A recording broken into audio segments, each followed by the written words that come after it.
And he reached out. Yeah, he stepped up. That's cool. He stepped in and he did the right thing. So That's weird. Sorry about that. and he looked amazing on Prison Unicorn. Girl.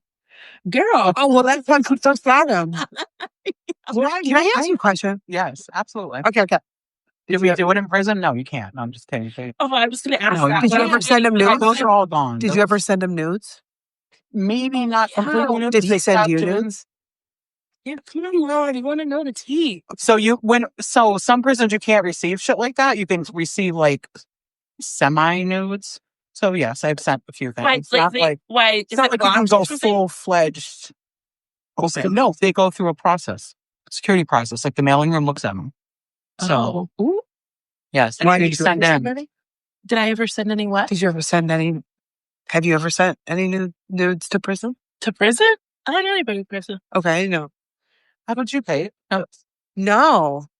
That might be part of your job that your new thing that is going on.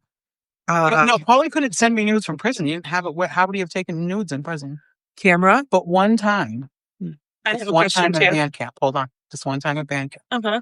I got him to show his stuff. He probably would have gotten in trouble if he got caught. But I had to see it before I sealed the deal. But anyways, were you happy sexually?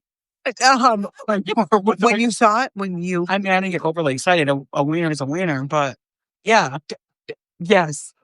Let's talk about my daughter, Allie. I am so sorry. Listen, can we make this episode? Maybe I'll cut it. This will be like, I don't know, prison talk after dark. Late night love.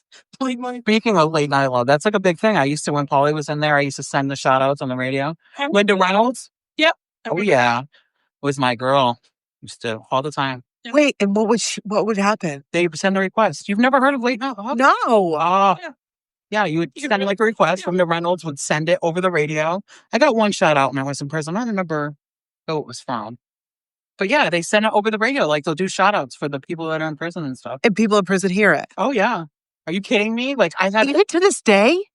Radio saved my life in there. I had the little radio, and I remember one of my bunkies, Jen, she top bunk, and she would have to hold it on the wall for it to come in. And she would. Like, ride or die, she'd hold that thing right on the wall. Was this before Yaya or after Yaya? I've had so many bunkies, and let's just talk about it. I am so thankful. I had so many amazing bunkies. Why did you have so many? Were you difficult? No, but that's a lot of years. Maybe I was. Maybe I was. A little OCD. Yaya was my first bunkie. Jen was with me for a little while. Great bunkie. I had another bunkie, Courtney, who was my heart. She still is. I don't know where she's at now. She fights with addiction. Comes from an amazing family. She was my favorite. I told you, high security. I think I talked about that off of. But I always look for her, and she struggles though. She struggles quite a bit. She had been through some things when she was younger. She's Allie's age. She's younger. Beautiful, beautiful girl. And we just connected. It was like mother and daughter almost. Yeah. But I recently reached out to look for her, and no response. So it scares me a little bit. So I don't really know where she is. Maybe she's in rehab and can't get back to me. But yeah. And then let me see. Who's another good bunkie? I've had a few. Quite a few. Have you had any bad bunkies? Yeah. And I think because I held the position of doing the common area worker, the officers were always pretty decent to me. It wasn't like bad bunkies. Like some of them were short period. I remember one girl getting up on the top bunk with her shoes on. That's like a no-no. You don't wear your shoes on your bunk. And there's just a lot of, like, everybody is different. But I remember hitting the buzzer. I'm like, let me out because I'm just about to lose my shit. And they did. I came down, cool off, whatever, do some cleaning or whatever. And then before I know it, come noon, and she was out of there. Packed her shit up. We're moving her. Was it because you were like... It's a possibility. And it's not like I was like, hey, get her out of my room. But it was like, let me out of here. Let me clear my head because I don't want to get myself in trouble. Like I told you, the worst thing you can do is go to seg. Because you're losing commissary, you're losing phone calls, you're losing visits. Like there's always sanctions that come with it. And you're going to sit in a cell. Ew. In solitary confinement. It's not fun at all. It's not what you want to do. No. So, but yeah. Yeah. Okay, hold on, I have the next question. Oh, I did want to add on to to go back a little bit. You were saying like the special visits that people would, I believe, get back in the day. Hey, Conjugal visits? Conjugal. Conjugal. wait, You would say that word again. Conjugal visits? Conjugal. Yes. What does that mean? I don't know. Should we have Google? Someone Google that shit. What is this, you guys? I'm scared. So when you're married, like you'd say if you were in jail back in the day, if you were in jail and you were married, you would get like a visit where you guys get to spend, I don't know if it was hours or the night. You pack a little bag and you go do your dirty, and it was an actual thing. I believe, if I'm not mistaken, the apartments that are on the compound were actually made for that. Holy shit! Yeah, you go into the boom boom room. So it's literally. So it says a conjugal. Yeah. So like all I said, a conjugal visit is a scheduled private meeting between an inmate and their legal spouse, or sometimes a close family member, in a designated area within a prison or a jail. But they are no longer. They don't do that? No. Why? I don't know. They stopped doing it. I have no idea why. Yeah, so you're going to just stay where you're at, Kate. You can't see your husband. No private visits. Are you looking to break the law today? No, I'm just into this. I'm into prison talk. I was like, because I can represent you. I mean, I don't have my, You're representing her in court? Do you want to I get could get it married? off of Google. They don't really look alike. We don't look alike. But I'm sure I can get my law degree. But you know what? Actually, I like you to give me argue, a few more so. days. Honestly, come on. Like, you're not that off. We're not. Yeah, not that far. Yeah. But I can represent you if you like. For a conjugal visit? No, bro. As an attorney. Oh. For a conjugal. Dude, I can't. My God. This is going south. Literally. I'm like, do you want me to? Okay. I love her. Yeah. Oh my gosh. I can't. I still can't even say the word right. Anyway. If you guys happen to go together, you guys can say that you're girlfriends. It would work out perfect. Oh, so we could stay in the same room if we say we're girlfriends? Well, that, and then, you don't have other girls hitting on you. Oh, okay. That's fine. Yeah, right? Just say I'm not making out with you, buddy, but we can pretend like you can't make out. You know what? You can't make out with public anyway. Oh, You can't just be walking down the walkway. I'll hold your hand and stuff like that. Okay. You can't.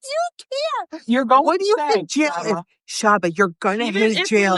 You're gonna hate jail. Yeah, what if Bertha's trying to look at me or something like that? Who's Bertha? This my maid believes like prison Virgin? person, like like she's like, oh, that's a newbie. I gotta break her in. I gotta make sure that it looks like putting out. So let me just say that there are girls that have been there for a very long time, and I don't want to say that's their home. I made that she's gonna break you in. That's what I'm saying. Like you're nervous. She's gonna take it, like bend over. But it's not what you think. Like even girls that have been there for a long time, no one's turning you into their bitch.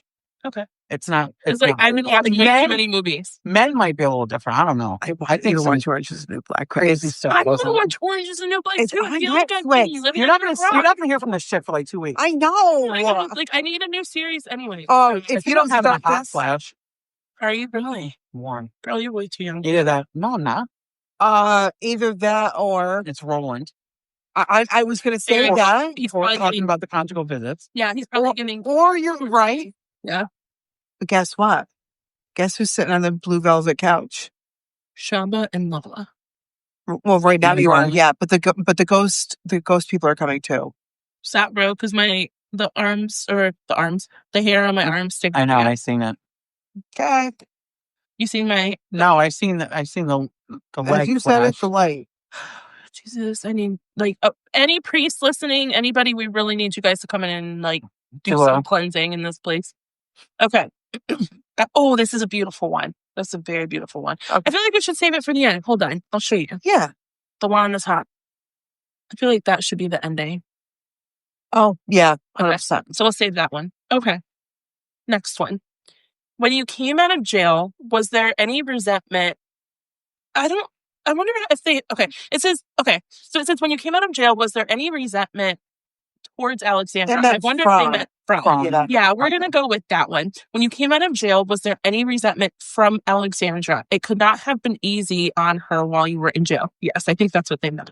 First and foremost, I know that it wasn't easy. And that's, I think, one of the things I struggled with the most was because we don't want to let our children down, right? And I did my best. We're never perfect mothers, right? The thing that we have the most is the love that we're giving to our child. 100%. We're not handed a handbook like, hey, this is how you raise a child. No. Alexander and I pretty much grew up together. I was young. So I feel like we had a very good bond. And the love that we shared is something that can never, being a mother, you guys are both mothers, Right. I'm sure she struggled. Did she ever? I mean, she would show her struggles through phone calls and visits and stuff, but never any kind of resentment. And just recently, she reached out. We texted the other night, and I think the best thing to hear from her is, "Mom, I'm proud of you. I'm proud of how far you've come." Yeah. It's very emotional. And like I said, all the support that I've gotten, I think, is hearing from the people that I care about and the people that have been here through the ride. Through it all. And she will and always has been my ride or die, for sure. Does she live locally? She's in New York now. Okay. That's due to the fact of, this might even go into one of your other questions, due to the fact of when I did get arrested, what she was put through, like social media. Same with my mom. My mom's not here anymore either. She's not. No, my mom's in Maine, retired. I went to Maine. Okay. But she lived here her whole life. Allie was pretty much her whole life. She moved to New York actually when I was in there. So she's in New York with her husband, Hunter. We'll give a shout out to Hunter. Hunter just recently too lost his mom to addiction. Unfortunately, she didn't make it out, and I know that people need support. We need to be there for each other. She wasn't that old, young mom, and it's hard. So We're for really sure, sorry to hear that. We're really sorry about their loss. and they're still struggling, and it's hard. It's hard to get through things like that. So I think that we all, at some point in our life, will face loss. Yeah, for sure.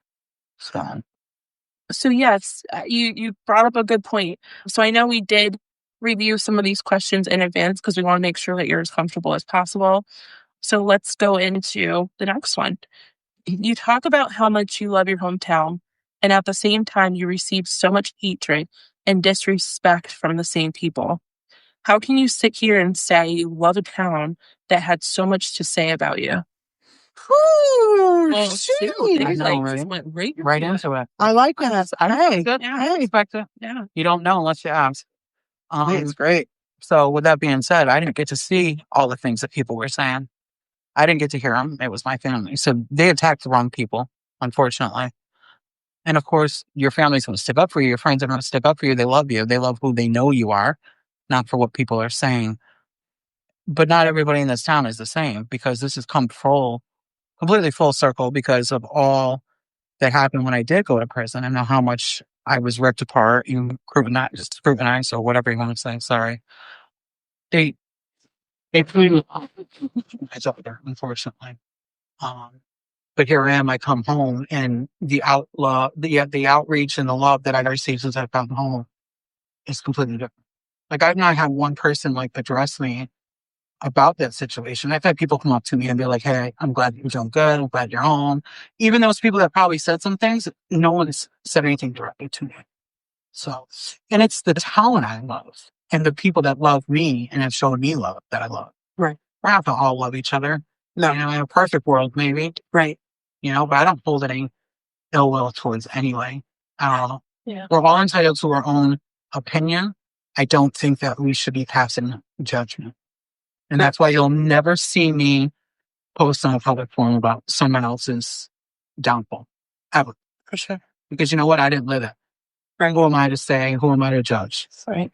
Right. So, right. I love that.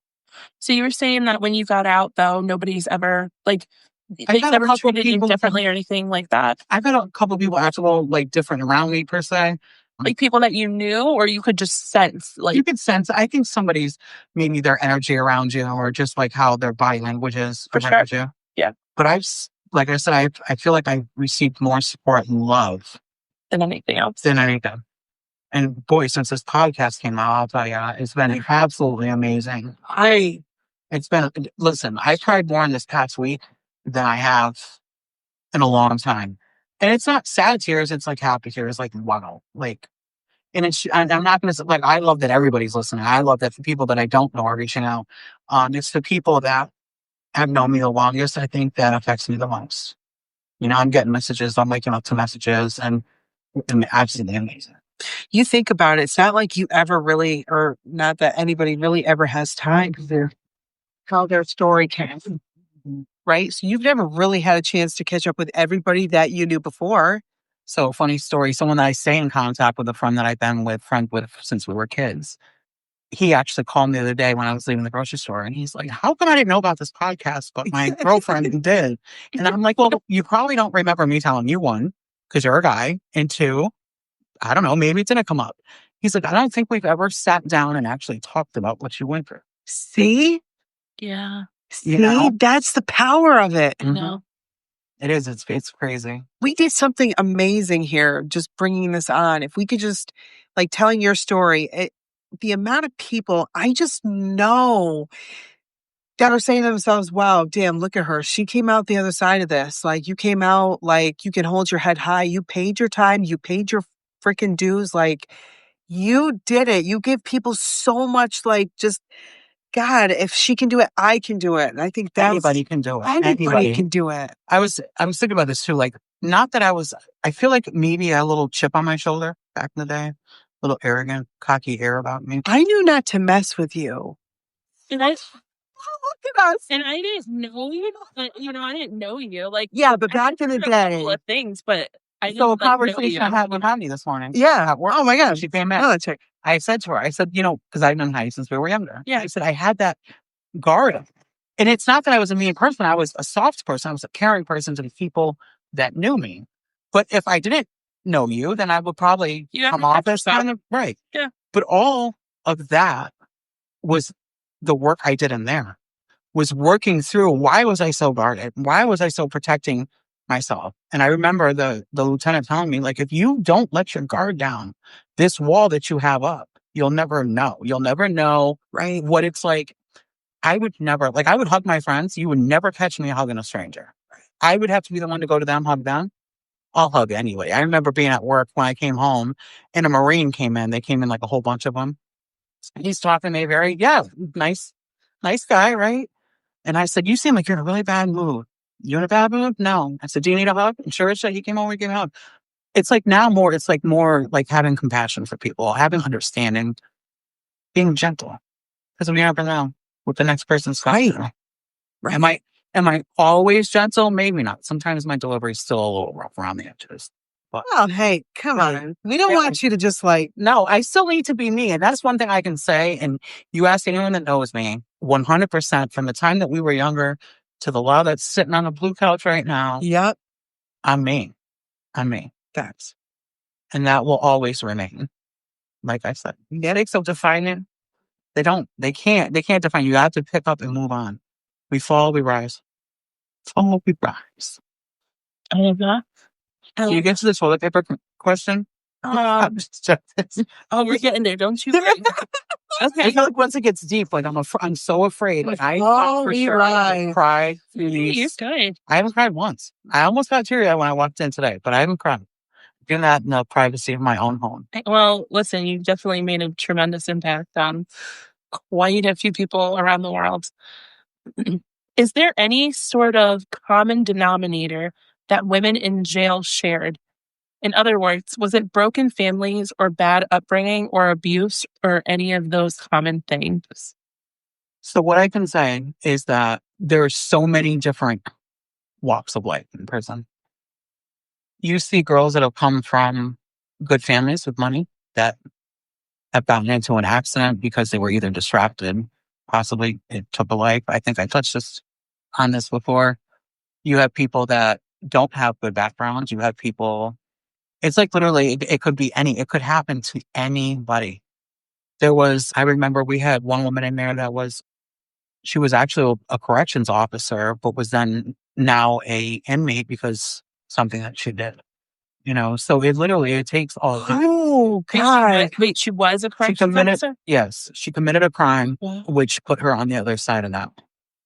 What is that? Why? Yeah, I was going to ask. They keep her, it's not, I don't want to say segregated because that's not the right word, but it's more of like a different security level because she was a corrections officer. Right. But there's the level of violence in a woman's prison is different than a man's prison. It's not as high.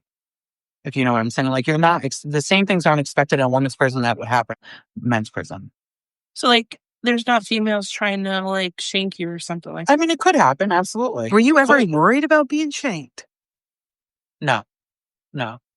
I don't know if it was my, I know what it is. It's your RBF. That's what it is. not that I didn't get into verbal altercations, because I sure, of course, did.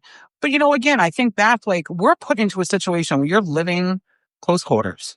You're in a spot you don't want to be. Who wants to be there? Nobody wants to be there. There's just a lot of stress and a lot of things added to it. Something is going on with someone's family. They're not getting a phone call through. Like, there's just a lot of stress in that place. I wanted to talk about this too.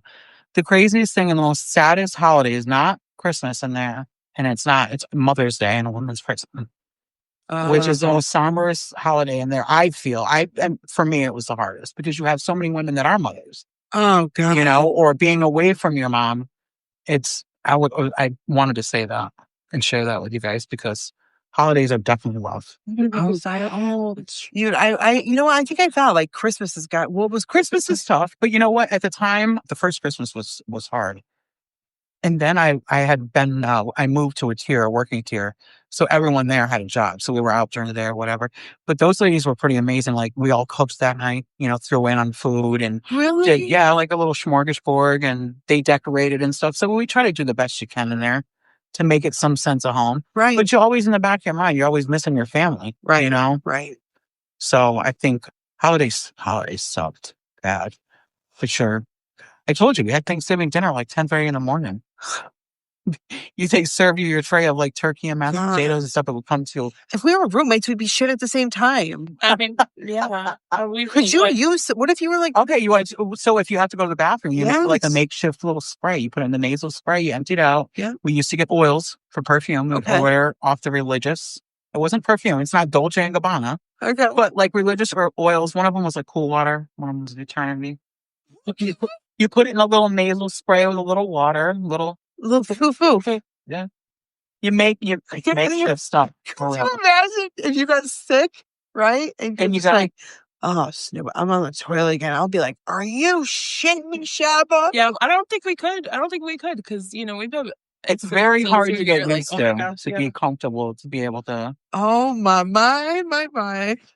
But it's not like your bunkies up there, like sitting like this, hand on chin, like, hey, like you give each other the most privacy you possibly can. Here I am thinking it's Orange is the New Black. It's not. I don't know. I need my privacy. You're not getting it. Well, then you better not go there. No, like I'd have to have right. That's what your bucket list. And like hide while I was like, trying to do my business. Somebody at work did say I have to hang sheets. They were saying they're like, even you take the sheet off the bed while you put it over you, or in front of you or something. Like even if your face is sticking out. Eventually, listen, you've already had your bending coughs. Like, what pride do you have left time? I mean, that's facts. That's a good point.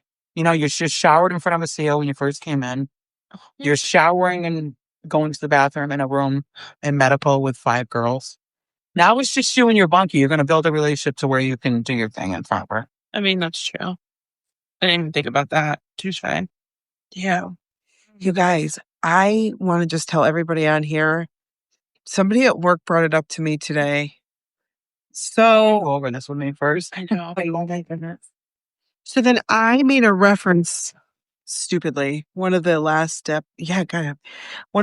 episodes when we were talking about lube and stuff, and it seemed like I got a little confused. I got a little excited. I think I kept thinking about that too. I thought it was great. So this person, I want to dress you on it. This person at work is like, so, like, where did you think it went?